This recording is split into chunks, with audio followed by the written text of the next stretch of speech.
We'll start with the prayers. Om Sahana Bhavatu Sahano Bhunaktu Sahaviryam Karavavahai Tejasvinavaditamastu ma Vidvishavahai. Om Shanti Shanti Shanti.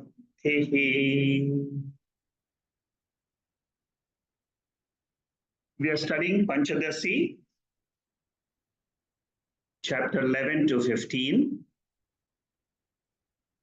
We are revising a summary of these chapters. This entire section of 11 to 15 consists of 429 verses. I have covered two chapters last week, 11 and 12. Today we will start with the 13th chapter. 13, 14, and 15 we will cover. And then we will see what are the obstacles in meditation. So this is what I plan to do today. First, cover up the summary of 13, 14, and 15. So with this, what we will do is we'll be finishing Panchadasi as a text, which consists of around 1,500 verses. So chapter 13 is called as Advaita Ananda Prakaran. Advaitam is a very, very important word in Shankaracharya's philosophy. And his entire commentary on Upanishads, Bhagavad Gita, and Brahma Sutra is based on Advaitam. Let us try to first understand what is the meaning of Advaitam. Advaita means non-duality. What is the meaning of non-duality? Non-duality means having a vision of this universe where consciousness alone is. That is what is called as Advaitam. If consciousness or awareness alone is, what about our vision of this Dvaita? Dvaita means two. I am the subject and I am seeing this world, experiencing this world.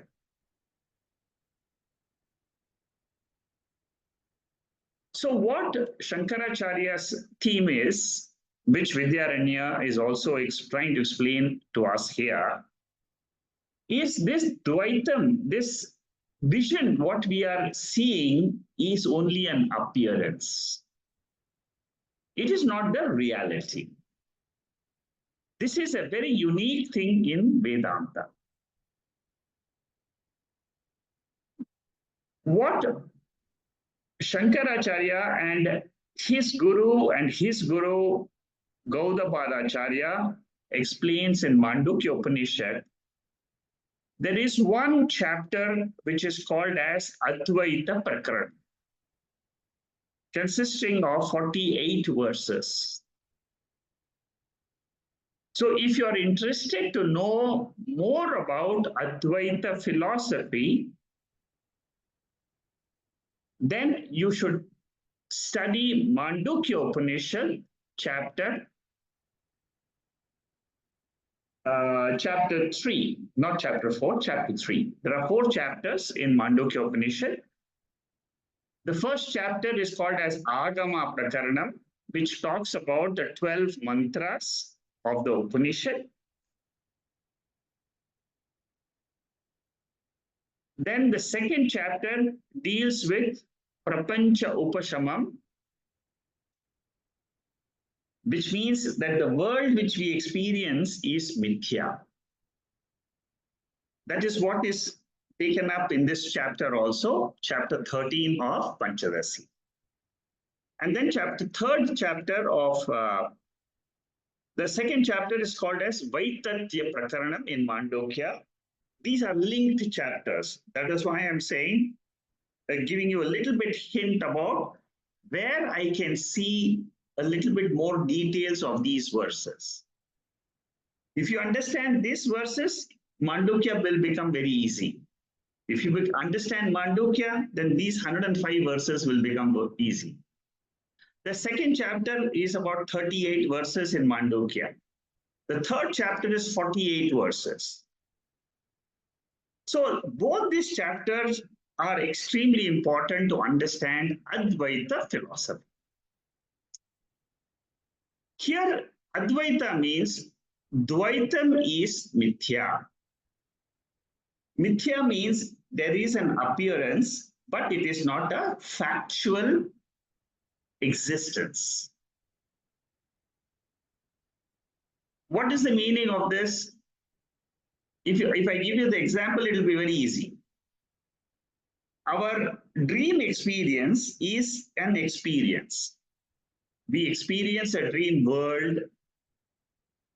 As soon as we get up, the dream experience is gone.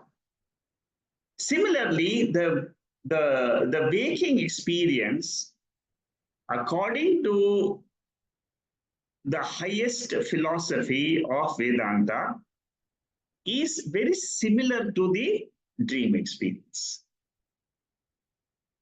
It appears to be very long. Our life appears to be 100 years old, but according to Vedanta, it is very similar to the dream world. It appears very long because it is a Vyavaharika plane where Panchabhutas are there. The 5 elements are the world. Whereas in the dream world, it is Pratibhasikam. The Jagrat Prapancha, the waking state, is called as Vyavaharika Satyam. Whereas the dream is called as Pratibhasika Satyam. The world in the dream is only made up of our thoughts, all what we experience. Whereas the world in which we experience the Jagrat Avastha, the waking state, it is made up of Panchabhutas. It is not just a projection of our mind. There exists a world which consists of the 5 elements. Now, here what Vidya Ananda focuses is Advaita Ananda is my real nature. Dukkham alone is samsara. So, the central theme of this chapter is Dukkham means it is Dvaitam. My mind is involved. Whenever we experience our sorrow in life, it is called as Jnana Adhyasa. Similarly, happiness is also Jnana Adhyasa. Happiness and sorrow both are Adhyasas. Adhyasa means what? Superimposition. Where is the superimposition? On the Atma. According to this chapter, the experience of happiness in our Jagrat Avastha is a reflection of Atma. So that is in short about this chapter. Atma has intrinsic happiness. The next chapter is called as Vidya Ananda. There are 65 verses, and here Vidya means the knowledge born Ananda. And it is this knowledge of Advaitam, which is my real nature, which inspires Vairagya. Vairagya means what? Vairagya means withdrawal. Withdrawal from the world. When I withdraw from the world, because why do I withdraw from the world? Because of three reasons. This is mentioned by Shankaracharya in Kathopanishad. All sukham, all happiness which is experienced by us has got three doshas. Dosha means they are defects.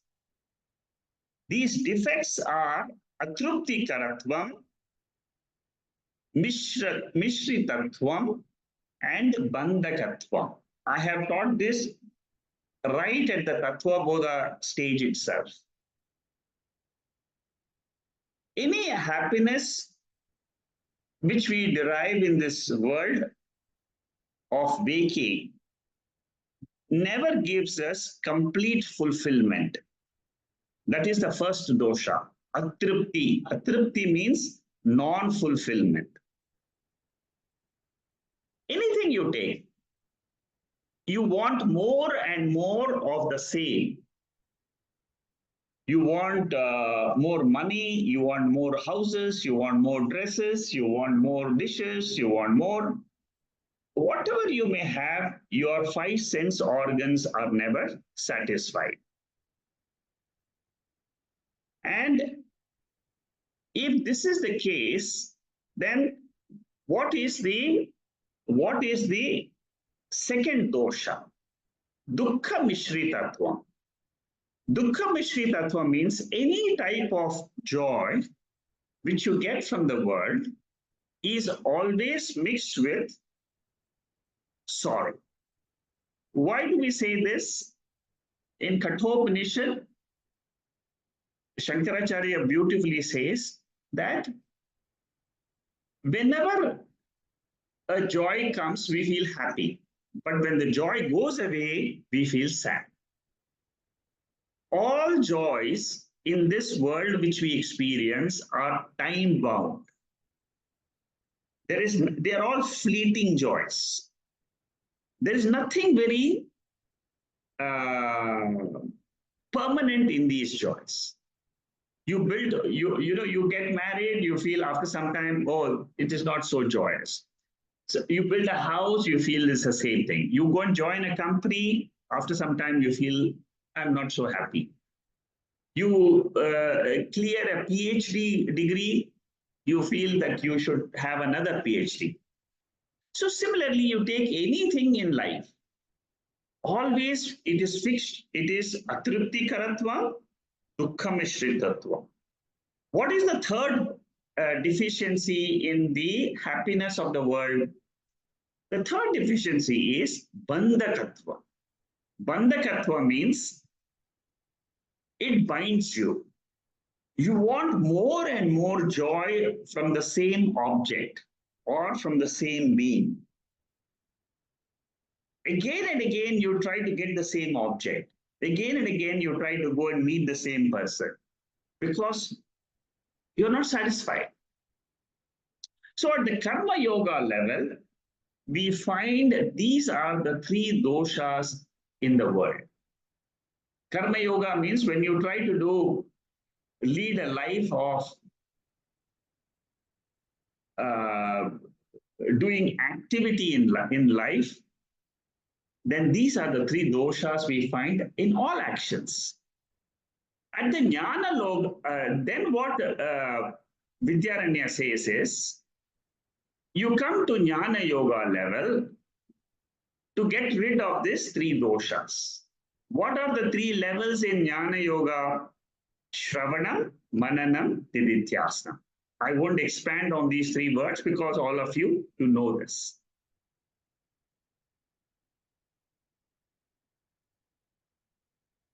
Mithyatvam means appearance of the world itself is a dosha because it is an appearance, it is fleeting. Anatma is mithya. Therefore,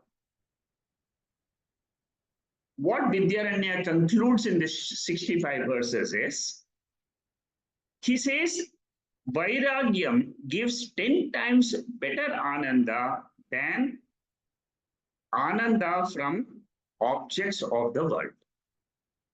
This is a theory. The same theory is explained in the 8th section of the 2nd chapter of Taittiriya Upanishad, where 11 categories of happiness in different lokas are explained in Taittiriya Upanishad. But what is the conclusion there? It is the same conclusion which in the 14th chapter Vidya Ananda makes.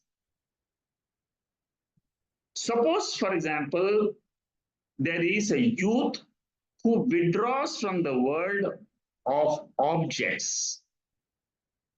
He is able to do it. What Upanishad says is his happiness is 10 times more than enjoying the Vishaya Ananda. That means the satisfaction you get out of objects or beings is 10 times more when you withdraw from them. Now, this is something which we will not accept easily. Only when you experience this withdrawal and then compare it to the joy which you get, the fleeting joy which you get out of Vishaya Ananda, then you will agree to this statement. And the last chapter is Vishaya Ananda, 15th chapter. Small chapter of 35 verses. There's nothing much in those chapters. And which is covered almost in the 14th chapter also. So Vishaya Ananda means, which we all know, happiness which we get from the world.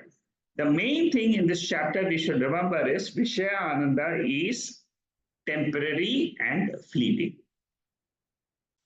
Before I go to the obstacles in meditation, I just will quickly run through this other slides to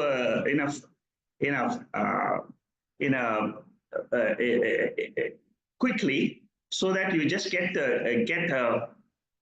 an idea of what these slides have about chapters 11 to 15.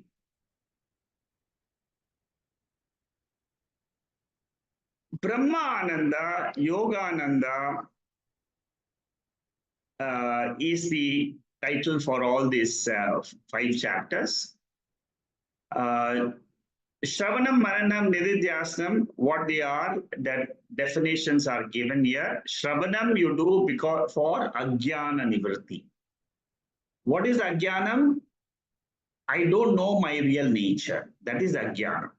How do I get rid of this Ajnana? By listening to the scriptures. What is Mananam? When I listen to the scriptures, I get some doubts. I go through in my own mind with the help of a guru to clear the doubts. Samshaya Nivritti. That is what is taken up in this 11th chapter. And the last stage is Nididhyasnam, where they talk about removing some of the old habits and claiming my free nature, which is called as Jivan Mukta nature. Okay, so these are some of the things pointed out in the 11th chapter. And Jivan Mukti Viveka is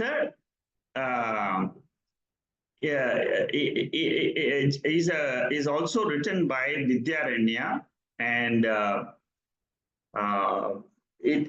people generally after Panchadasi they do this text. The happiness which we get out of meditation is very beautifully explained in these 2 verses of the 6th chapter and of the Gita. Okay, this I have covered in my talk before. These are some of the other verses which talk about in Gita about the happiness, the ananda in meditation. Then chapter 12. So these are what I have put together as chapter 11. Chapter 12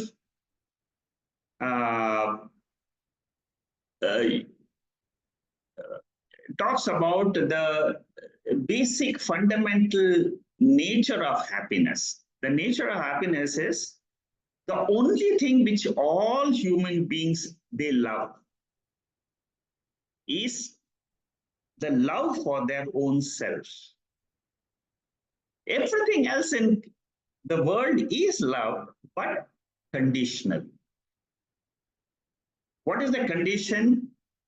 They should give me happiness. Suppose the objects and beings don't give me happiness, the natural thing for all of us is we will try to withdraw from them or drop them. That is what is the main focus, which is the focus of Taittiriya Upanishad also, that Ananda Mimamsa, same topic is covered in Taittiriya Upanishad, 8th section of the 2nd chapter. Initially, we will find it difficult to accept this truth. But as you listen more and more Vedanta, and also when you experience life and you become more mature, you will accept this. The Veda, they tell us that happiness does not exist in the world outside, but it is our own happiness which is reflected in our mind when it is in a conducive environment. This second fact which I am just now told you, it will take time for us to experience this, but it is the truth.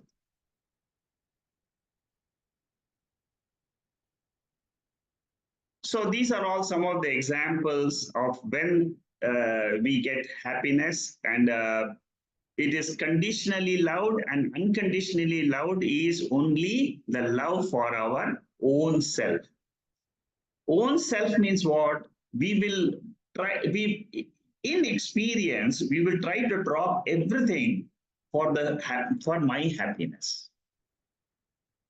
My happiness is paramam, is absolutely it's absolute in the sense that there's nothing in the world which will stop me from the happiness which I need to fulfill for my own self.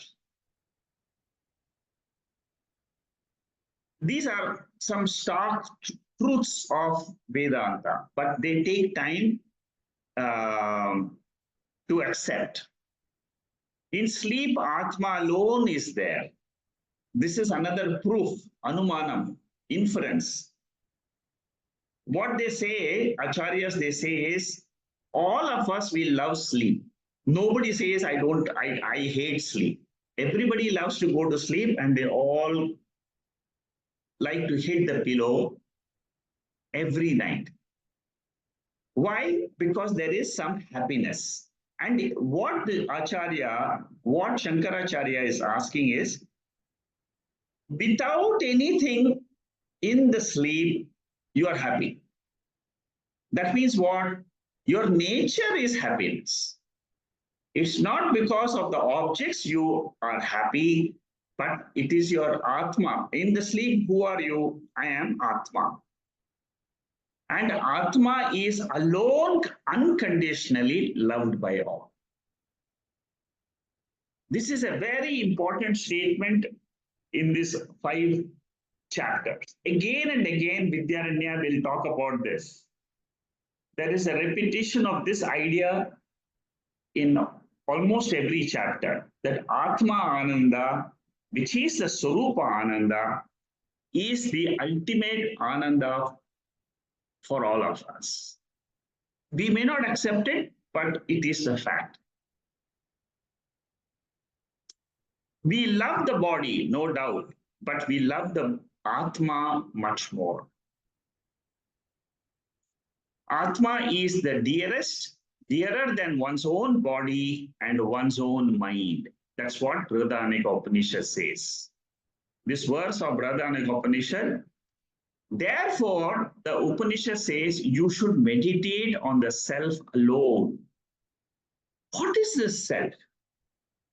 What is the nature of this self? And when you do that, you will discover this simple truth. Atma is Satrupaha. Satrupaha means pure existence, in which there is no world. It alone is. It is Chitrupaha. That Satrupaha is also Chitrupaha. Chitrupaha means what? It is pure awareness. See, normally in the waking world, we have awareness with objects. In the dream world, we have again awareness with objects. In the sleep state, we have ignorance. We are aware of ignorance. So I don't know the world. That is also an awareness. So in your own mind, this is how you try to learn Mandukya Upanishad. In Mandukya Upanishad, this exercise is given to the students. Take your waking world, drop the objects. Take the dream world, drop the objects. Take the sleep world, drop the ignorance. What is left? What is left is Sat Chit Ananda. Very, very beautiful conclusion of Vedanta. It can be known from the Shruti, it can be known by Anubhava, and it can be proved by inference logic. Okay, so this is the 12th chapter. Advaita Ananda, which we discussed, that Atma is Satchidananda Swarupa. And Advaita Ananda means it is the happiness of it being alone. There is no bheda. Sajatiya, Vijatiya, Swagata, Bheda. No differences in Atma. This is another very important point when we talk about Ananda of Atma. From that Atma only this entire universe appears. And into that Atma only the entire universe disappears in sleep. This is what is Taittiriya Upanishad, Tasmat va tasmat Atmanaha Akasha Sambhutaha. What is this verse saying? From that Atma, space is born. This is the most important verse of Taittiriya Upanishad. And what does it say? The world is born out of Atma. And in Kaivalya Upanishad, it says clearly the world dissolves in Atma. So we should always remember Upanishadic verses which are the primary facts of this universe. Then we will be able to remember Vedanta very well and our own nature very well. Most of the Upanishads, they talk about Karanam and Karya. Karanam means one consciousness is the Karana. There is no second consciousness. Awareness. If I hold on to that awareness, you will remember in meditation, it's the easiest thing to do. I am Advaita Ananda Swarupaha. Suppose you hold on to this idea. What will happen? Your entire vision of the world outside will be gone. And you will be able to establish yourself in the Karana Atma. Karya means product. Product means it is born out of something. This waking world and the dream world is born out of ignorance. That is what Mandukya Upanishad says. Okay?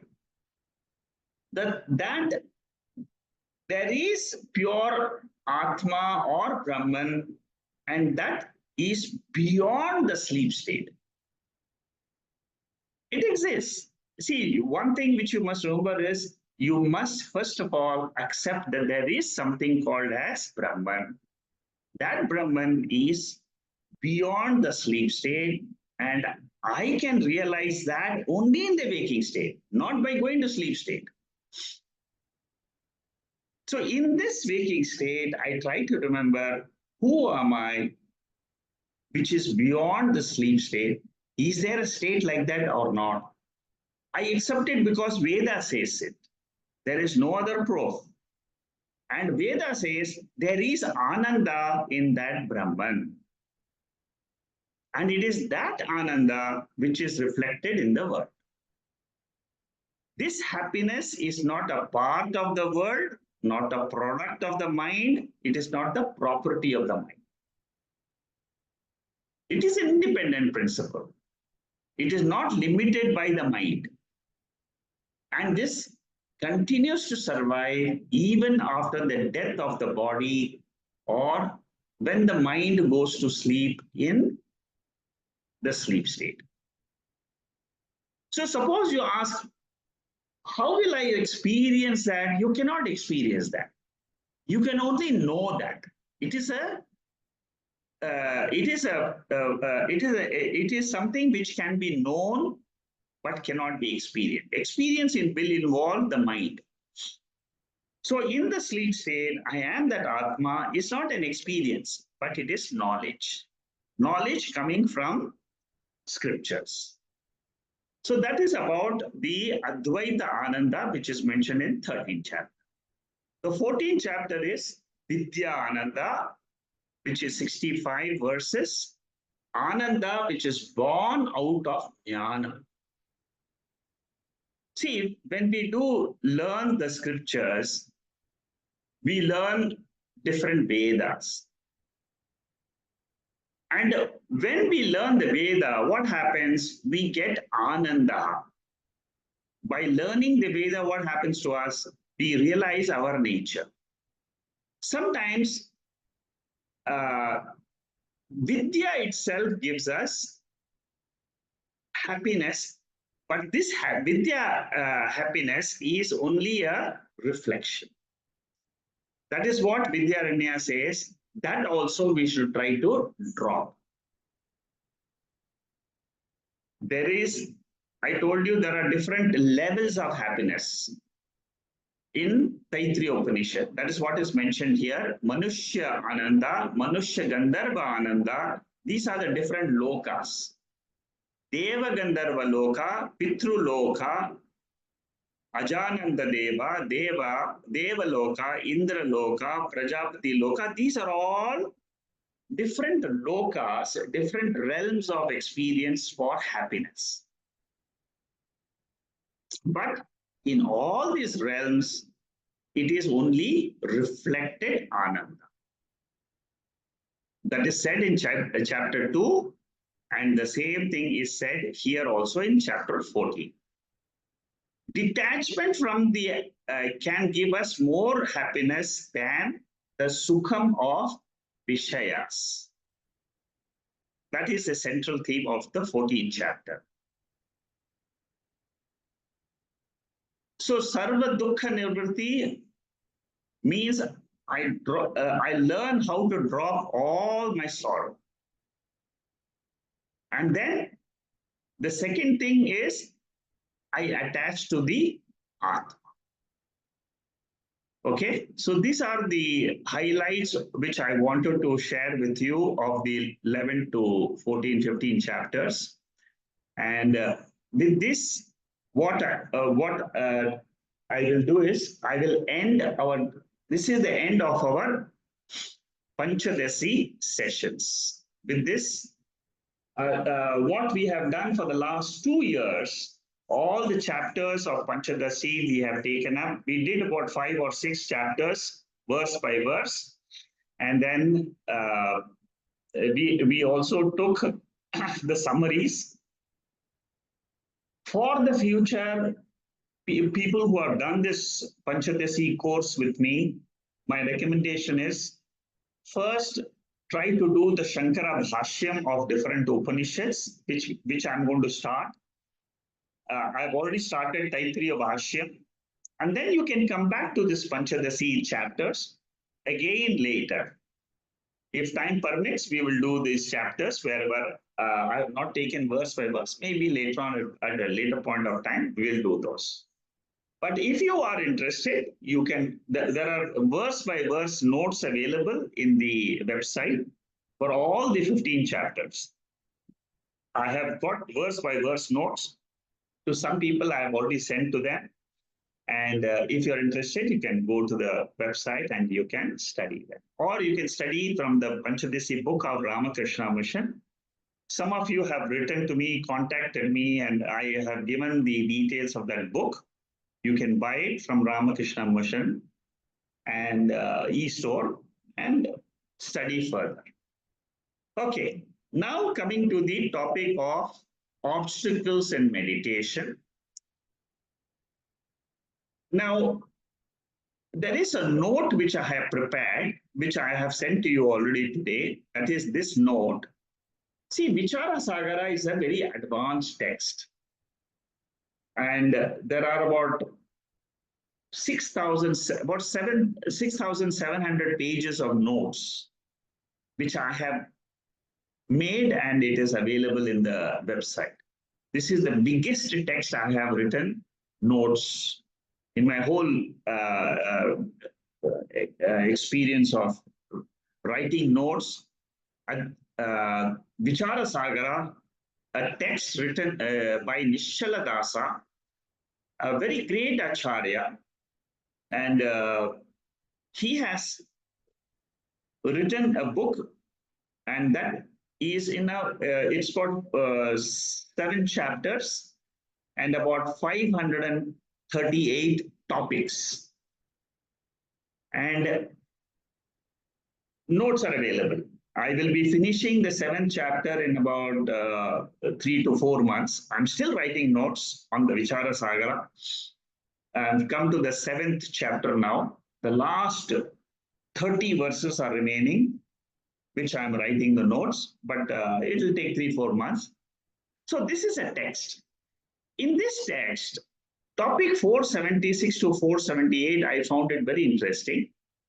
And I thought of sharing a little bit with you today.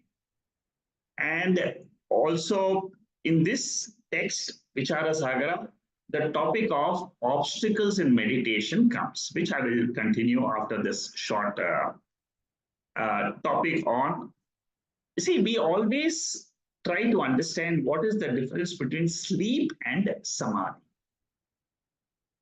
See, sleep is very important to note.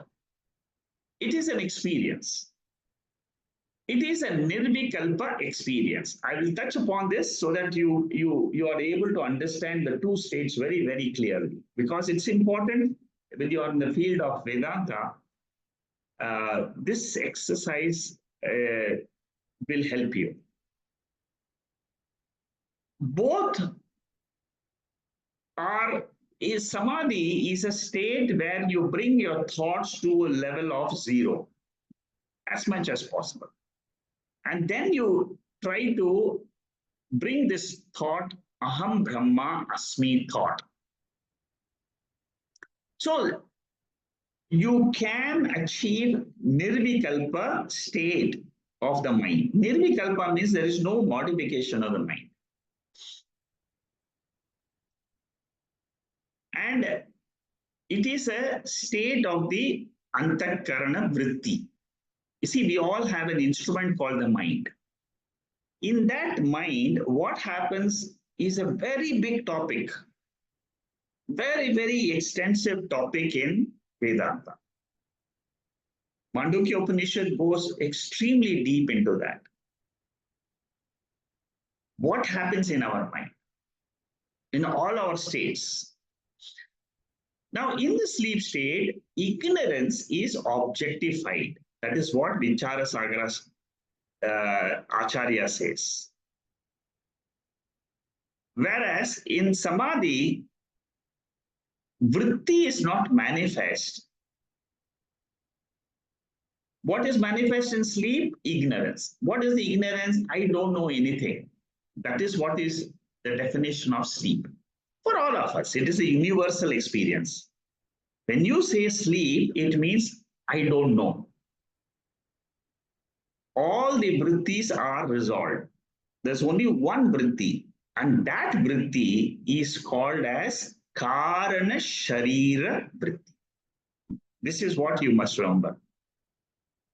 Normal vrittis in the waking state is Sukshma Sharira vrittis. The dream state is Sukshma Sharira vrittis.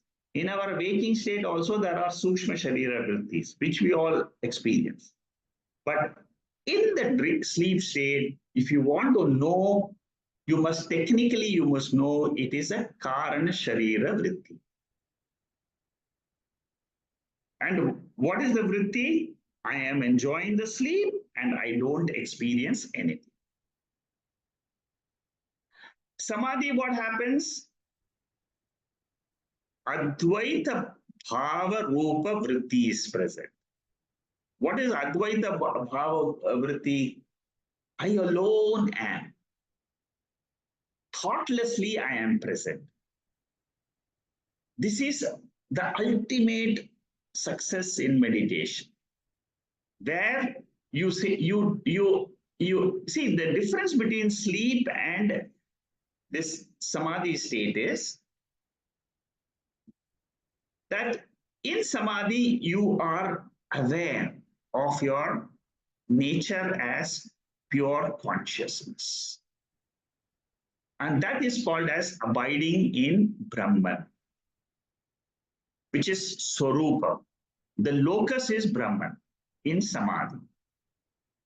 And ignorance of that samadhi, that Brahman ignorance is removed by Brahmakara vritti. What is the Brahmakara vritti? Aham Brahma Asmi.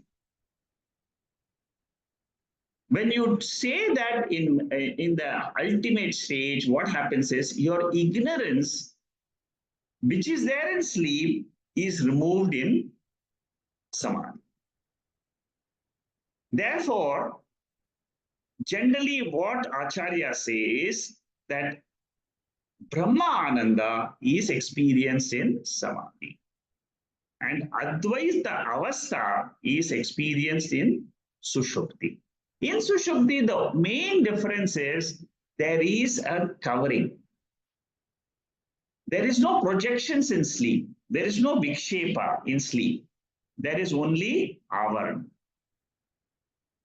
Avaranam is covering what? Avaranam is covering the Swarupa Ananda. That I am.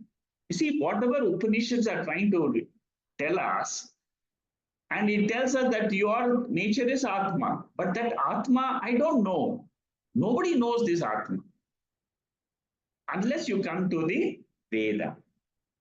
And once you remove this Veda, this ignorance through knowledge, then what happens? You get Brahma Ananda. So the Mula Vidya, which was covering in sleep, goes away in Brahma Ananda Swarupa. This is the difference between the sleep state and the samadhi state.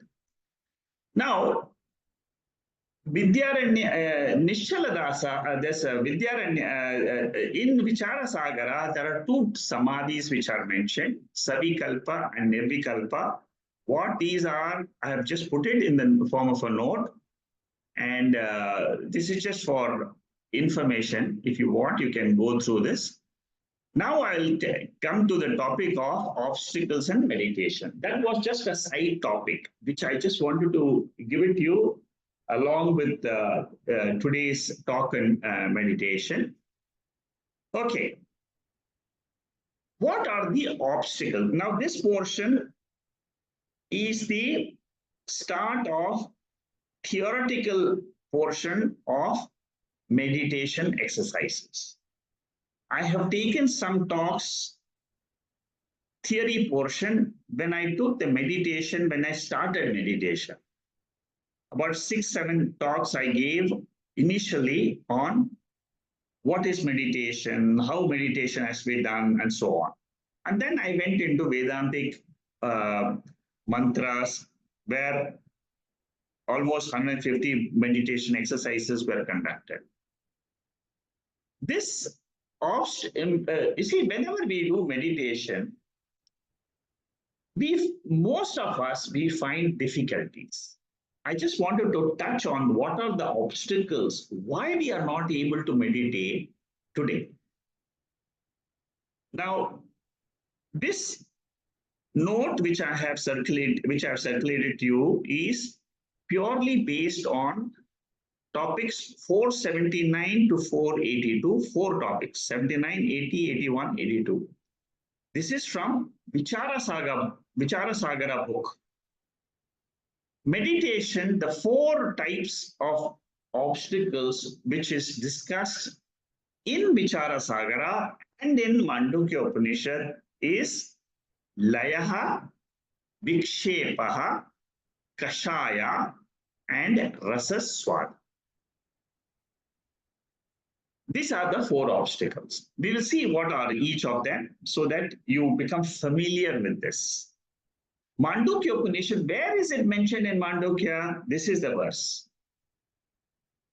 This is the verse where it talks about all these 4 types of obstacles. The Karika number 44, the 3rd chapter. 3rd chapter, I told you, is the Advaita Prakaran of Mandukya. In that chapter, Shankaracharya's grand guru, the Gaudapada Acharya, he goes into details of all this. This is one area, one text which covers the obstacles. There is another text which covers these obstacles. If you are interested, you can study that. That is Patanjali Yoga Sutras. I will come to that towards the end of today's talk. What is Layaha? Layaha is dissolution of a vritti. You should understand what is the technical nature of resolution. Layaha means it is dissolution, where your thoughts are dissolved. Where are they dissolved? They are all dissolved in Karana Sharira. Because of that, what do you experience? What happens is you feel lazy, Alasya, or you go to sleep. Sleep is tamoguna. Laziness is also tamoguna. In both this, what happens? There is resolution of thoughts. And the resolution, if it happens in the Sukshma Sharira, it is called as laziness. That means your thoughts, you feel very bored of life, you become lazy. You can't meditate if your mind is in this condition. Many of us, we will experience this. Many times you will feel, today I'm lazy. I feel, therefore you cannot meditate in this stage. Similarly, sleep. If you feel sleepy, go to sleep. Don't try to meditate. In sleep, what happens? The thoughts are resolved in Karana Sharira. So these are 2 different things, Alasya and Shushupti. Meditators should be alert that I am dozing off. All of you will come to realize this. You see, when you try to meditate and you feel that I'm dozing off, many out of 10 people, 9 people will experience this.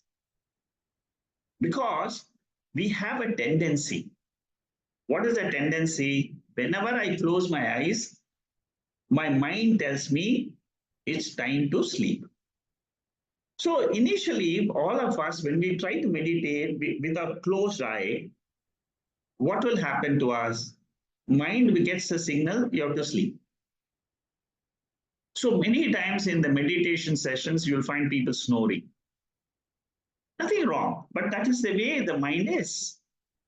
How do I come out of this sleepiness? Deliberately, you have to say, I am Atma.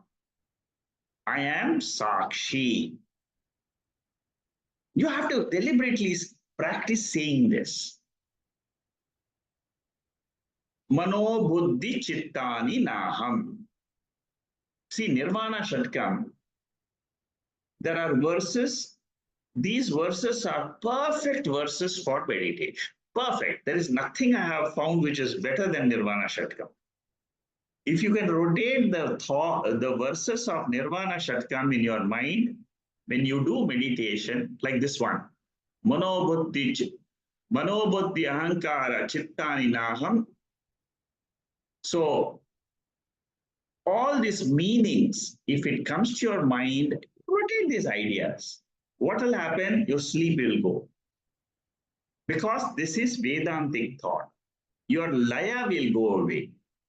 So this is the parihara. This is the solution for layaha and for sushupti, for sleep during meditation.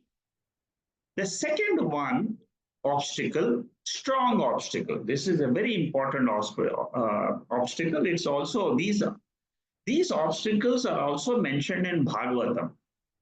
One of our participants sent me a note today on Bhagavatam where all these four are mentioned.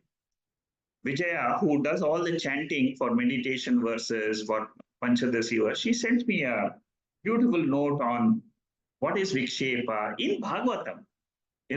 So these four are very, very critical for all of us to understand. Okay, Vikshepa is very beautifully described by Vichara Sagara author. Very beautifully he describes. I've never seen this description anywhere else. He gives a description where our thoughts are compared to a sparrow. Whenever a sparrow is afraid of a cat, it will go inside. Sparrow normally goes outside to enjoy the world. But when it sees a cat, it will go inside. Similarly, sparrow looking at a cat like a meditator is looking at the world. What he says, Vichara Sagara, see how beautiful the Vichara Sagara author is, Acharya. Vichara Sagara author is called Nishaladasa.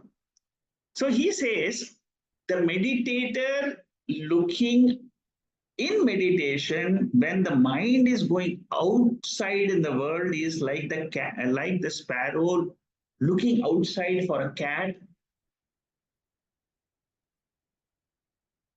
and trying to look for all the objects in the world. Now, when the sparrow becomes afraid, fearful, what does the sparrow do? Sparrow will go inside. It'll go into its cave. Similarly, the meditator, whenever the meditator wants security from the world, what he should do, he should understand what the cave in which he can go and rest. It is called as Brahman or Atma, or it is called as Swarupaha. It is that Shivoham of Nirvana Shatkam. So remembering this Nirvana Shatkam, Shivoham, that is the house. That is the place where we have to withdraw and rest. What happens when we take our external thoughts, we withdraw from and come to this Atma? What happens? The vritti, the mind which is used to going outside, it gets a taste of Atma. And then what will happen? It will not come out. This is a very beautiful topic, number 480 in Vichara Sagara. Very beautiful example. This example is never, it's not given by any other acharya. It's a very beautiful example. You can, if you are interested, you can go to that text and look at it. So Vikshepa is basically extrovertedness of the mind. It is Maya Shakti in the individual. What is this Vikshepa Shakti? All of us, we experience this. Whenever we sit in meditation, mind goes outside. Mind going outside is a Shakti. It is a uh, power in the mind. Like you have a speaking power. Similarly, a mind has got thinking power. That, according to acharyas, is avidya swarupa. All our thoughts, whenever they are projected, they say it is the root seed for that is avidya. Therefore, all our experiences of the waking, according to some of the acharyas, even Shankaracharya says this in Mandukya Upanishad, our waking state is called as avidya state, where everything which we do is basically because we don't know our real nature as Satchidananda Atma. The content of the vritti, thought, if it is Brahman, then there is no fluttering in the mind. There is no samsara. It's like the bird abides in its nest. It is the Sakshi principle in which all our thoughts, they rest. It is Atma. So Vikshepa, if you want to get rid of it, you should know what is Atma. The five sense objects, which are Vishayas, are the cause for the fluttering of the mind. The fluttering Vikshepa happens because of sense objects. The sense objects are five in number. You try to analyze whenever your mind is suppose fluttering in meditation, try to analyze, find out what is that projection happening in my mind. Is it of form? Is it of a sound? Is it of a smell? Is it of some experiences of touch? What is that fluttering? You will invariably conclude it is only five sense objects, which is floating from your five sense organs to the sense objects outside. So in Laya, mind stops fluttering due to tamoguna and you become lazy or tired. In Vikshepa, it is active mind due to rajoguna. In Bhagavad Gita, in chapter 6, Arjuna asked this question. Chanchalam hi mana Krishna. I'm sure all of you know the verse. So there, Arjuna is saying, my mind is always fluttering. And he is asking Lord Krishna, what is the reason? And Lord Krishna says this beautiful answer there. And again, Nishaladasa is also saying the same thing. It is the rajoguna of the mind. All our minds, all, whether it is a jnani or ajnani, we all have the mind made up of three gunas, sattva, rajas, and tamas. The percentage of sattva, rajas, and tamas will vary for each of us according to the prarabdha karma. If the prarabdha karma is very, very strong, your rajas will be very strong. Suppose your prarabdha karma is a little bit milder, you will find sattva is more.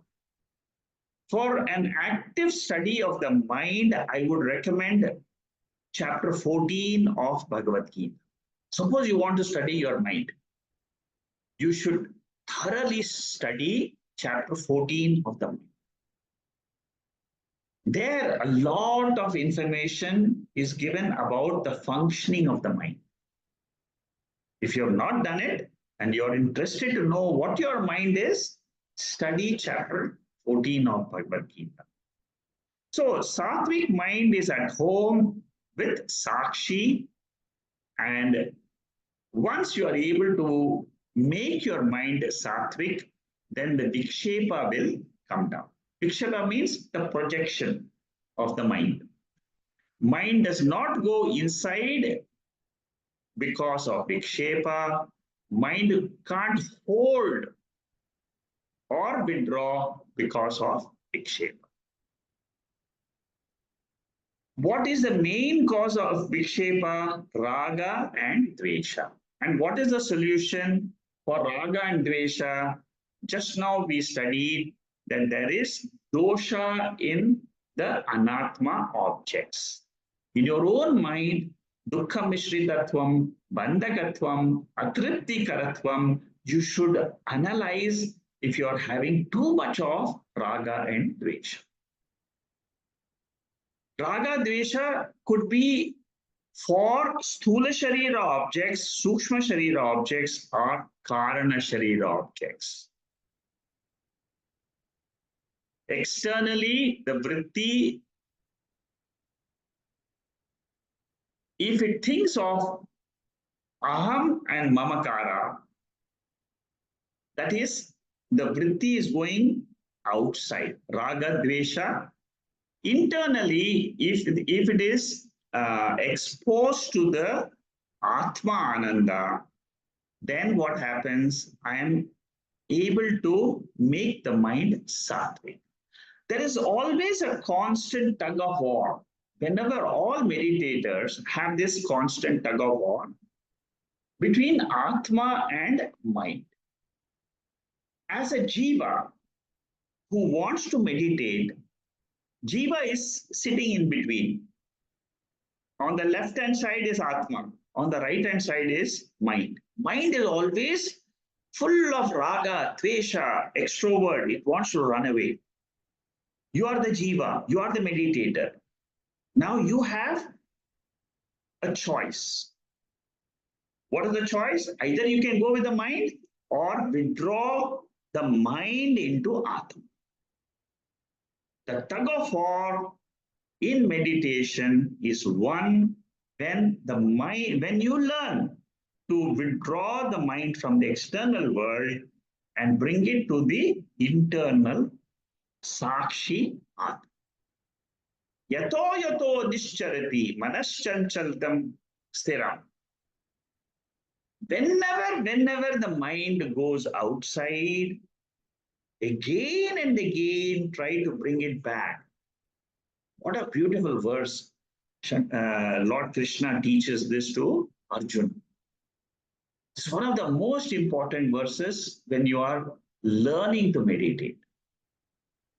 All acharyas, I have known several acharyas who teach meditation. All acharyas have referred to this one verse. 6th chapter, 26th verse. Very important. Abhyasa, again and again practice. Doesn't matter. Even if you have failed 100 times in meditation, 101st time you try this exercise, you will succeed because the Atma is extremely strong in all of us. Thoughts always get into Dvaitam or Advaitam. If you are able to bring the thoughts to Advaitam, Atma, then Sajatiya Vritti of Atma will flow. If it is to Dvaita world, then what will happen? You will be lost in the world because of Vijatiya Vritti. Vijatiya Vritti means what? Different types of Vrittis. Because of the Vishayas. Okay? And this is the 25th verse of the 6th chapter. Slowly, if you try, Lord Krishna says, you will meet success. The next obstacle is Kashaya. There are some notes on Kashaya. If you studied Vichara Sagara on these topics, you will find a lot of depth in what I am saying. I'm just giving you just a 10% of what Vichara Sagara says on all this. Kashaya means it's a turbid mind. It's not a clear mind. It is cluttering mind mainly because of kama, krodha, lobha, moha, matsarya, and bhaya. Kama means desires. Krodha means anger. Lobha means greed. Moha means delusion. Matsarya means jealousy. Bhaya means fear. Now, these are all the conditions of the mind. It is not you.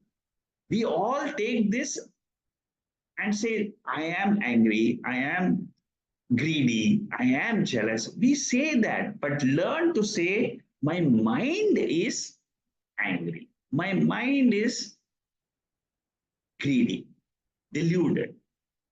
Suppose you practice this in meditation and you create the distance between you, the jiva, and these thoughts. What will happen? Slowly, your control over your mind will become better and better. The author of Vichara Sagara specializes in this two type of Kashaya. What he says is, this you will never find anywhere else, only in Vichara Sagara. He says, if the raga and dvesha is active, he calls it Kashaya number 1. I mean, all this, if you can, and he calls this as Shepa. Shepa. And if this is active raga dvesha, see, this is how he has studied his mind. The author of Vichara Sagara studies his mind. He says when the raga dvesha is active, it is of a different type. If it is passive, it is of a different type. If it is active, then he calls it Udbuddha Kashaya. I mean, I'm not going to go into detail, but these are the terms, technical terms which he uses. And a passive raga dvesha means what? That desires are there in the mind, but it is not active. It can disturb you in meditation. In the first case, you will not be allowed to sit in meditation at all, because what will happen? The shepaha means it is an active disturbance. This is where most of us, when we are starting meditation, we are in this level 1. And the level 2 is you have cleared level 1, but now when you sit in meditation, the unmanifest raga, dvesha, lobha, moha, all that will start bubbling up in your seat of meditation. They are internal objects, they are distractions, they belong to the Sukshma Sharir. And samskaras, memory, vasana, they are the trigger points for this conditions of the mind. A little bit going deeper, when you go deeper into these obstacles, there are 5 levels or 5 conditions of the mind which Yoga Sutras specializes in. These are all from Vichara Sagara, but the author there takes it from yoga philosophy. You know, the yoga philosophy, they are pretty specialized in studying the mind also. What do they say? Shiptaha, Mudataha, Vikshiptaha. These are the 3 conditions. The 4th condition of the mind is Ekagrata, and the 5th condition is Niruddhaha. I will quickly go through these 5 conditions so that you become familiar with your mind. See, these are all things which we never learn in school or college.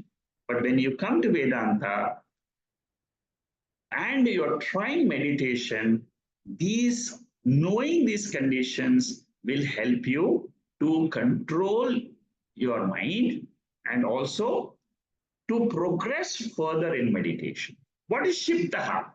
Shiptaha is a restless, wandering mind. That is the level 1 which I talked about, active raga dvesha.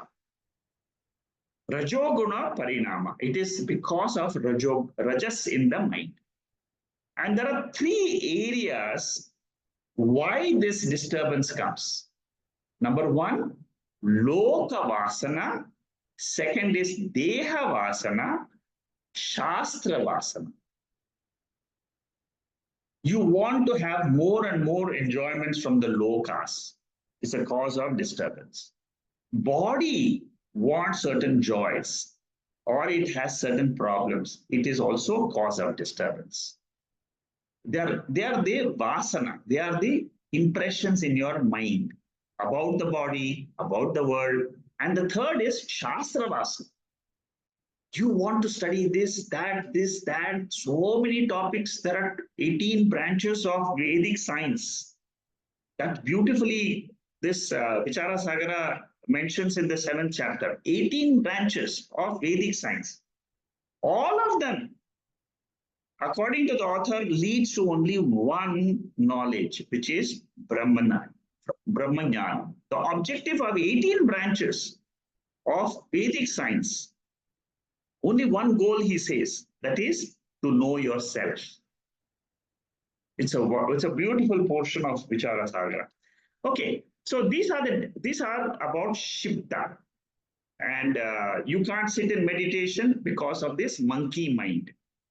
And Karma Yoga is advised for such people, where your mind is completely polluted. The second is called Mudatha. Mudatha is a condition of the mind where you commit a lot of mistakes in your job.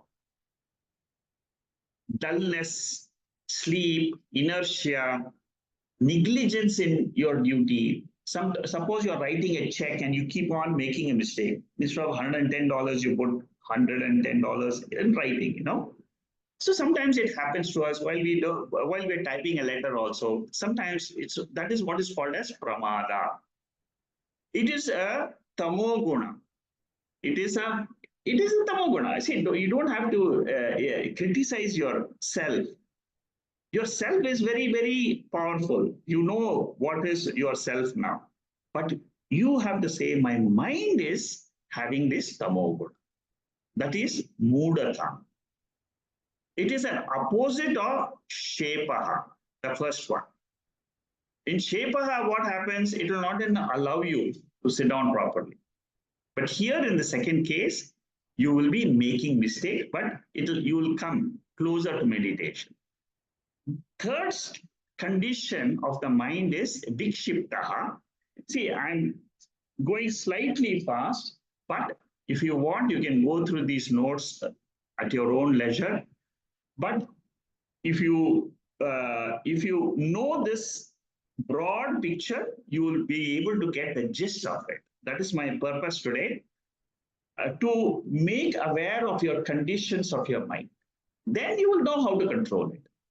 Vikshiptaha is mild disturbance. Mind becomes extrovert in meditation because of hidden raga dveshas, level 2 of which I mentioned before.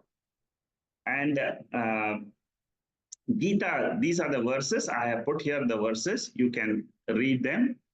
Chanchalam hi mana Krishna. This verse is what from the 6th chapter.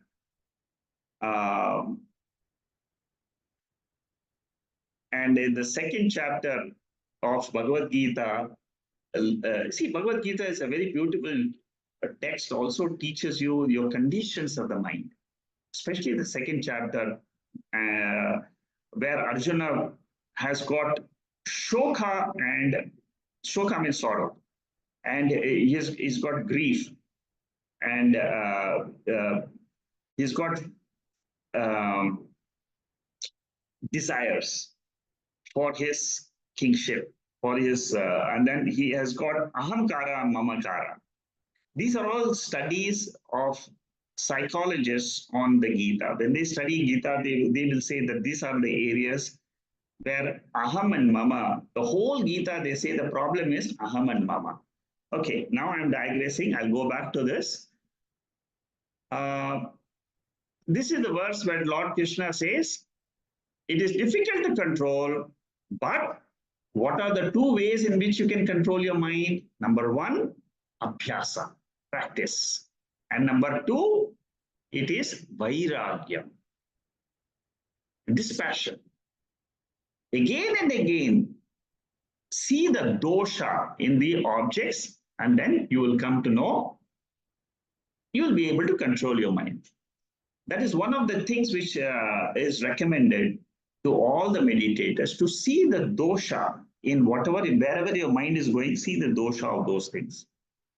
Okay, the fourth condition of the mind is ekagrata. Now, this is where the meditator from Vikshepa stage has got control over his mind. Ekagrata is where our goal is, where will is involved, and then you are able to meditate on Vedantic thoughts. All those Vedantic meditation which I have taken up, they're all in this Ekagrata exercise. Dwelling on one topic. That is what is called as Ekagrata. It is not a thoughtless state of the yoga philosophy. Ekagrata of the yoga philosophy should lead to Vedantic meditation. The fifth stage is called Niruddha. In the fourth stage, the will is involved. Niruddha stage, where there is no will. This is the last stage mentioned in the yoga literature. What is this stage? Nirvikalpa cessation of. That means there is no modification of thought at all. Mind abides in Atma. As you continue ekagrata of Vedantic meditation, restricting your mind to only the thoughts of Atma, then what happens? You go to nirbija samadhi or nirvrittika avastha. There is no thought, but you are there. You are there as what? Sakshi or Brahman. So through this Vedantic meditation also, ultimately where do you go? You go and rest in Atma. Upadesha Sara has got this verse. I just put these two verses. One talks about how our mind should be like the flow of a river or like the flow of ghee. When our thoughts are contemplating on the Lord, our condition of the mind is compared to the flow of a river. Effortless. Contemplation without duality is better. This is Upadesha Sara, where Advaita philosophy is brought up. Okay. Shipta and Mudatha, mind cannot meditate. Vikshipta has the eligibility, Ekagrata and Nirodha can attain stability of the mind. I told you about this active Ragadvesha and passive Ragadvesha. If it is active, the term they use is Vikshepa. If it is passive, it is hidden, it is called as Kashaya. Kashaya is unmanifest. But when you sit in meditation, they all start bubbling up and disturbs you. It is the prarabdha which activates the Kashaya. See, many of us, we don't know what is prarabdha. But when you sit in meditation and you see the condition of your mind, you will know what is prarabdha. and you will exactly know what is Karana Sharira. All these obstacles are triggered by vasanas. They are latent in us. All of us have these vasanas. Panchadasi says in the first chapter which we have done, it says that all this is because of the vasanas in the mind. Meditator must always be alert to the raga dvesha and keep seeing the doshas in these ragas. Okay. A little bit of description is given about Vikshepa and Kashaya. Kashaya is where the vritti is blocked. It cannot go to Atma. Vikshepa, in Vikshepa, what happens? The vritti doesn't go inside at all. It is always bahirmukham. Kashaya is you are able to come in, but then what happens is you cannot reach Atma. See, there are these two conditions is very easy for all of us to understand. Vikshepa and Kashaya. These are very big obstacles. And the only way to clear these obstacles is practice. Solution for Vikshepa and Kashaya, one is dosha darshana, which I explained to you. Atripti karatvam, all those, see the doshas. In wherever your thought is going, see the doshas. And the second is asangaha. I have taken this asanga meditation many times. Asanga means what? You try to bring the nature of consciousness. What is the nature of consciousness? It is asangaha. Asangaha means it is not attached to anything. So in meditation, you have to only say, aham asangaha asmi. I am of the nature of consciousness, and it has got no connection with the floating thoughts of the Sukshma Sharira. Sukshma Sharira means the mind with all types of waves of thoughts. This is the knowledge you need. This is the Vedantic knowledge which will help you ultimately to control your mind. And as I said, another way to get rid of this Kashaya and Vikshepa is chant Nirvana Shatkam. I am not the body or the conditions of the body. I am Sakshi, different than the body, physical body, different than the mind, different than the five elements. These are matter. But who am I? I am the spirit. Okay. One more obstacle which Mandukya always, this is the fourth obstacle. What is that? Rasaswada. Rasaswada means this is for people who have advanced in meditation. People who have advanced in meditation, what will happen to them? They can keep their mind quiet. Then what will happen? The mind gets sattvic guna. In the sattva guna, what happens? The reflection of Atma in the mind will come. It will come in the cavity of our mind. When that comes, the jiva starts tasting that ananda in meditation. This ananda is the ananda of samadhi state. Samadhi means what? Your thoughts have come down and your dhi, intellect, has become samam. It means it has become equipoise. And in that equipoised state, there is a reflection. So samadhi is a state of the mind.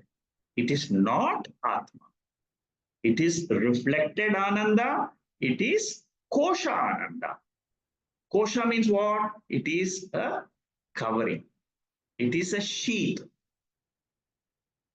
Many times, many times, even jnanis, they fall into this rasaswada. In some books of in some advanced texts also, even in Jivan Mukti Viveka of Swami Vidya Ananda, he writes about this rasaswada and says there is the taste of Ananda in three grades. One is a lower grade, second grade, third grade. And advanced meditators, they try to go to all the three states because it is joy. But from Vedanta angle, it is an obstacle. This is what in Mandukya Upanishad, the author there, Gaudapadacharya says, don't fall into this rasaswada of meditation. I am very quiet and I love this quietude. Don't get into that.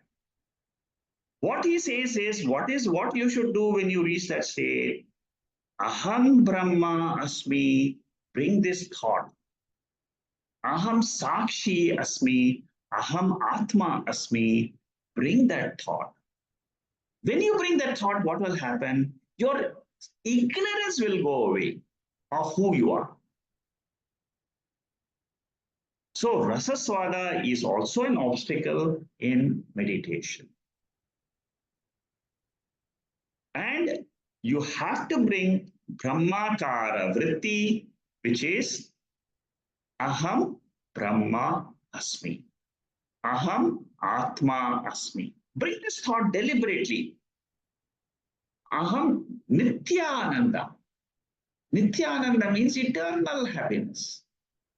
Say that in meditation. That is what is recommended by the author of Vichara Sagara. He says, come, and even Mandukya Upanishad, Gaudapadacharya, he says,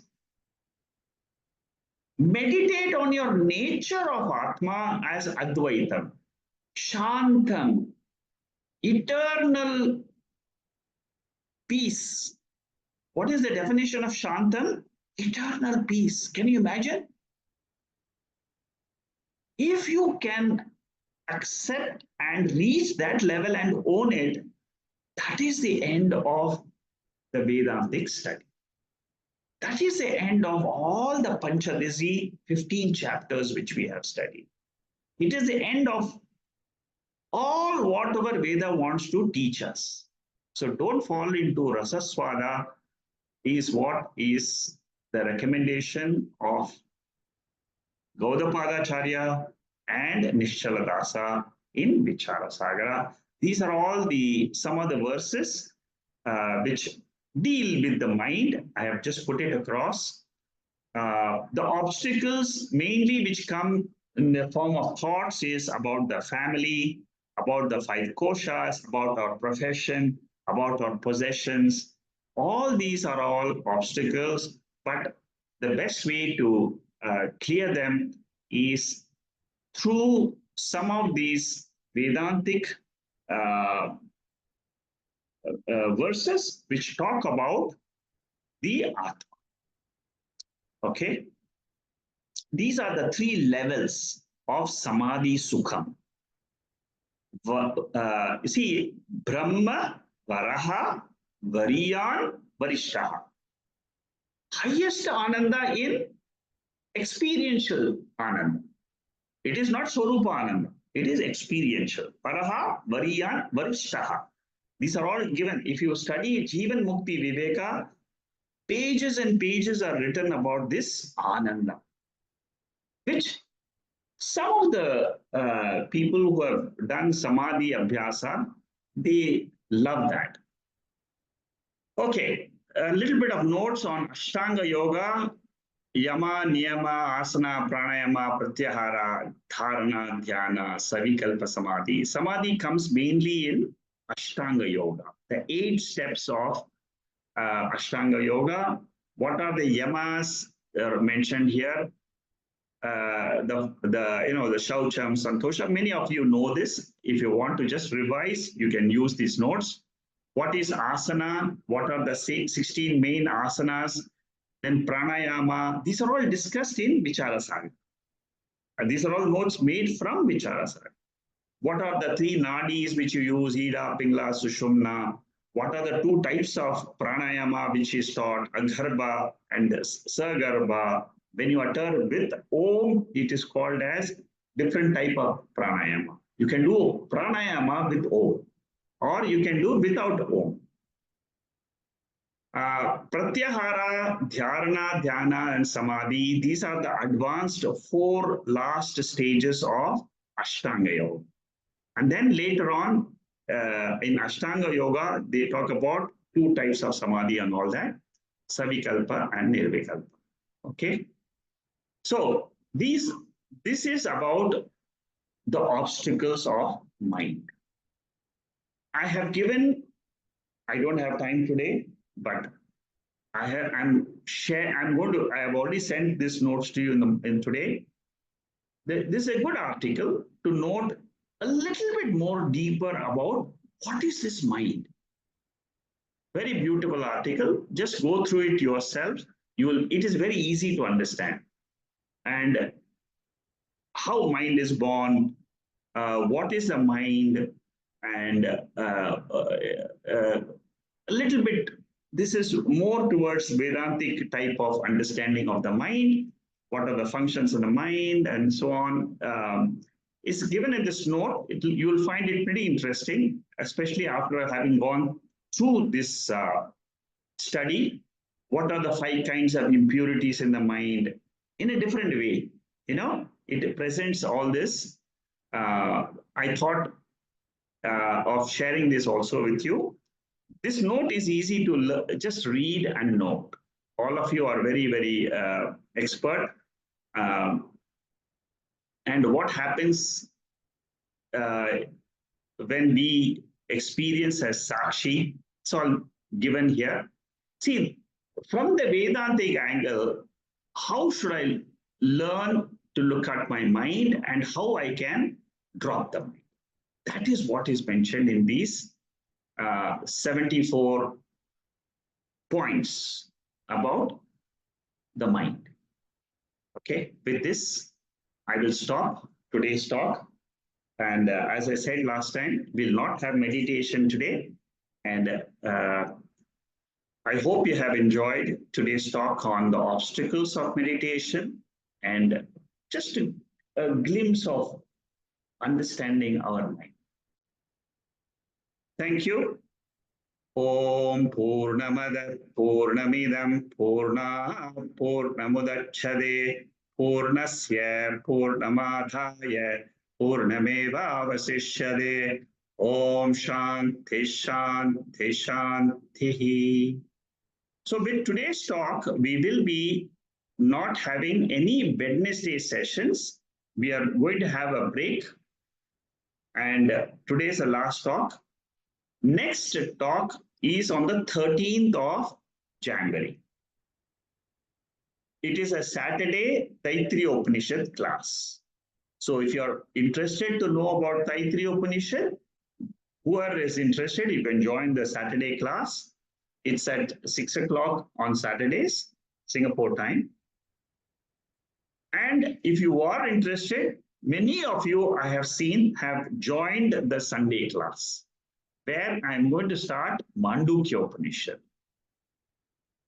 Mandukya Upanishad is the most challenging Upanishad out of all the 12 Upanishads which I normally teach. And this time, for the first time, I'm going to teach with Shankaracharya's Bhashya, the commentary of Shankaracharya. It's a very challenging text, but I'm going to make an attempt and we'll see how it goes. A lot of people have come and already joined that group. More than about 100 people are there now. I think ultimately, let's see how it goes. So if you're interested, you can join that. If you don't have this, if you're not joined, you can let me know. You just write to us. Okay. Today in the chat box, there's only one comment. Oh no, there is something more. Can you please resend the notes. I seem to have missed it. Okay. Enjoyed it very much, Neeta. Okay. Okay. Anybody else wants to share anything else or any questions on today's talk, or in general, if you have anything, you can just unmute yourself and talk. So, Shanmugam. Netaji, this is Venkatesh here. Just one general question. Yeah. See, based on the Vidya Ananda's the first Tattva Viveka, Yeah. so where he says even at the time of Samadhi, the the chit is there, isn't it? Yes. Yeah. But during the yoga philosophy, what it says is total cessation of the mind. Yes. Yeah. So, what it really, I'm just trying to understand like what you're saying, that rasa swada and all that. So that is happening because the karta effect is there. That the see the meditator, I should not feel at the nirvikalpa state that I am meditating. So Correct, that should yes. So yes. that should also be dropped. That's so correct. I may be knowing initially that I am meditating, but when go deep into the thing, you gradually drop and again come back. So to me, the way the Vidya Swamiji, the Tattva Viveka, what he said, that looks to be very, very real. Correct. You're right. Yeah. Yes, that's correct. You see, the chit is there actually, yes. because that experience is there, and which is gradually that what do you call the. He's always saying samadhi that the balance equiposed actually. That balance is happening. So there is no vikalpa. So there is no modification at all. But the chit is there. Yes, I agree. Yeah. So there is something I find a very, very classic, very realistic scenario. Yes. Yeah. Good. Venkatesh, your this point is very, very true. And this is the difference of doing Panchadasi. You see, this is what we learn from Panchadasi. You know, the differences. The author is extremely good at reading our minds and analyzing our minds. And this is where the whole Vedantic meditation is based on. You see, all the meditations on Vedantic is based on this thought that this Chitta Vritti Nirodha of the yoga philosophy is a preparation. It is not an end. It's not an end, actually. Yeah. Correct. It is not an end. It is only a preparation of our mind to understand Vedanta and to claim I am that. That's all. Yeah. See, that is what Vidya Swami says in Panchadasi. It is the same thing which Shankaracharya repeatedly says in Mandukya Upanishad. And, he says, claiming Atma is the ultimate goal of Veda. Aham, I am that Atma. It will take time for many of us, but once it comes, it is very, very, it's very, very unique experience. Yeah. The stage-wise, the way they has explained that looks to be very, very realistic, actually. That's right. Yes. The whole concept. But this Vichara Sagara, the dissection of the mind looks to be extraordinary. All that various types, what he has given, Chitta, Vichitta, and all that. Yes, it's amazing. So, that portion of Vichara Sagara is amazing. It's really. It's like a subsection. It is making you more. What you call understanding the whole anatomy of the mind, actually. Exactly. Yes. Yeah. See, this is the beauty of Nishaladasa, and to summarize how he gives us a tip to know what is Atma. He has taught in that Vichara Sagara to the highest adhikari, that means Uttama adhikari. He taught Atma, this Brahma Vidya, to him in just a simple idea. See this is the brilliance of an acharya. He says you only know about two things. One is Jnana Adhyasa, and second is Artha Adhyasa. Artha Adhyasa means what? Whenever you are perceiving the world, there is Adhyasa in your Atma. There is a superimposition. When all the five sense organs are going out in the world, it is only objective superimposition. What is the second superimposition which happens? Anytime your mind is active, anytime. All Jagrata Avastha is all only Adhyasa. He says it is a mind which is having superimposition on Atma.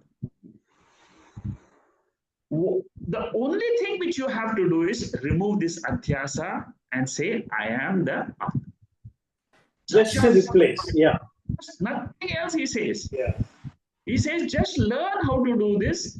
Your Vedanta is very easy. It's like diamond cuts diamond. So one vritti you replace with the vritti which can penetrate into the Brahman. Yeah. Very beautiful. Very, very. I mean, I see this study has taken a long time for me.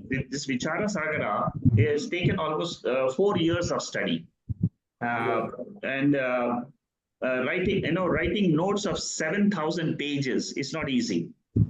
Getting it typed, corrected, and then put in the website. It's taken a long time, but in the end, I find it's worth it.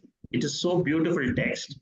It is an advanced text, but very, very, how different acharyas, they deal with the same topic of Brahma Vidya is amazing in our culture. Yeah, that's fantastic. But in Panchadasi, I found the first chapter, Tattva Viveka Prakaranam, is an extraordinary one. The analysis, the way he has done about the sectional world and all the different prakaranas and all that, all the different scenarios like Panchakosha and Anvaya Prakarana, Anumana Prakarana, all that. Lot of technical details he has covered. I found it is very, very, very, very scientific actually. Like from hypothesis, you are entering into a law, how it is made scientifically. This is how he has made that Tattva Viveka. To convert anybody to Dvaita to Advaita, I found this is Tattva Viveka. The first chapter is the most challenging actually. That 65 verses I found very amazing actually. Yeah, very extraordinary. Good, Venkatesh. You got a good summary. You expressed very beautifully what you have learned in the last 2 years. Very good. Anybody else has anything else would like to share? Yeah, Jacqueline? No, I don't know. I'm just saying. Now, the whole thing is a circle, right? When I say it's a circle, it's because the Creator has created us, and we don't even know what it is, how it is, and everything. As like a baby that comes onto this earth, he or she doesn't know anything at all, and the parents are feeding them. And now I am at this stage. I'm going to detach all the worries, all the things that I have learned in this world, to go back into the way that I'm supposed to be a pure consciousness, where I am free, happy, where I don't even need, as a pure consciousness, I don't even need to bother about survival. But as a human being, I have to, because I come to this world.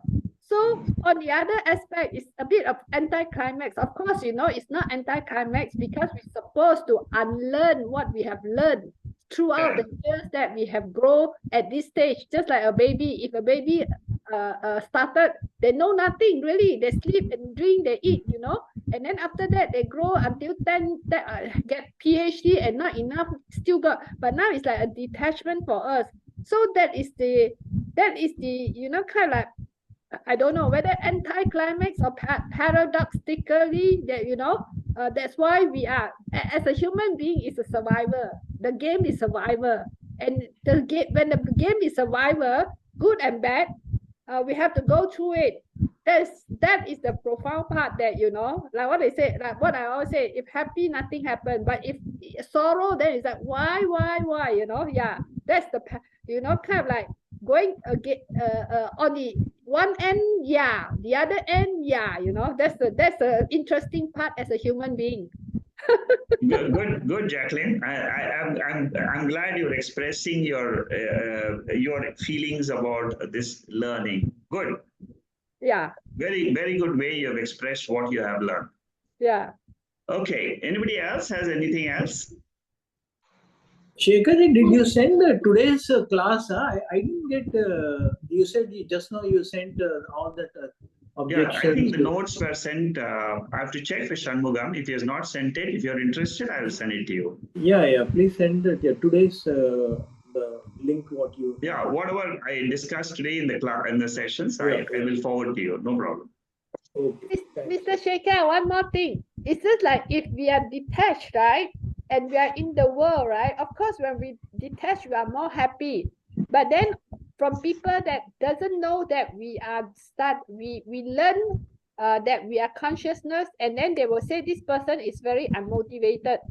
Yes, that's correct. You're right. Right? See, yes, you're right. You are right, but don't bother about it. You see, as long as you are happy and you know who you are, don't bother about the world.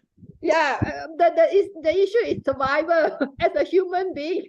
Don't worry, that's survival. There is a law of this universe which will take care of it. You don't worry about it. Yeah, I know. I always ask you something like that. You said, it's beyond control. Even you worry, nothing happened. Correct. Okay. Thank you. Appreciate. Yeah, Sumana, I will send the notes. I will send, Shanmugam will send notes to the same WhatsApp group. Tomorrow he will send all these notes. So everybody will get it. Next year, Sunday class, yes, you have to register. Shanmugam will put the registration link for the Sunday class for Mandukya. Tomorrow you'll get it. If you have not done it already, tomorrow you can do it. There is a link because I will be sending some notes on Mandukya Upanishad, the first volume, which I'll be teaching. I'll be putting the notes to that WhatsApp group. So if you have not registered, please register. Yeah, I will do it tomorrow then. Thank you. Yeah, please do it. You'll get the link in the WhatsApp group. So by and large, this current WhatsApp group, we will not be active in this group. So after you get today's video, most probably will not be active in this group. So if you are interested to join, please join in the Sunday group for the Mandukya. And then we can continue. 90% of the people in this class, in these sessions, have already registered. You know, I have got a lot of people from this group. Okay. Thank you. Yeah. Thank you, Chitra. Please come. Yeah, I will. Thank you. Okay. Okay, thank you, sir. Thank you, and we'll see you in the next year. Happy New Year to all of you, and namaste. And, Namaste.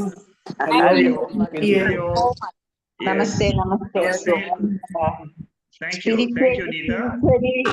Thank you. Spiritually flourished New Year, we can see. Yes. Hari Om. Appreciate. Happy New Year. Hari Om, thank you. Thank you. Happy New Year to all of you. Yeah, to you too. Thank you. Thank you.